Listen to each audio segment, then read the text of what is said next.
ஆண்டவராக இயேசு கிறிஸ்து ஏன் மாம்சத்தையும் இரத்தத்தையும் உடையவரா பூமிக்கு வந்தாரு?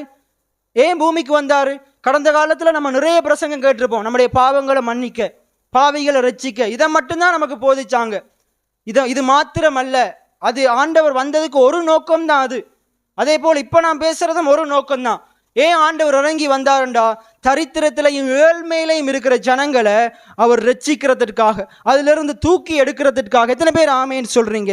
எத்தனை பேர் ஆமேன்னு சொல்றீங்க? நீங்க ஏழ்மையா இருப்பது ஆண்டுடைய சித்தம் அல்ல. நீங்க வறுமையில வாடுவது ஆண்டுடைய சித்தம் அல்ல. நீங்க மற்றவனிடத்துல கையேந்தி வாழ்கிறது ஆண்டுடைய சித்தம் இல்லை. நீங்க மற்றவனுக்கு ஆசீர்வாதமா இருக்கணும். நீங்க மற்றவனுக்கு கொடுக்கிறவனா இருக்கணும். ஆதியாகமம் 12 ஆண்டவர் ஆபிரகாம் அழைக்கிறாரு. ஆபிரகாம் அழைத்து என்ன சொல்றாரு?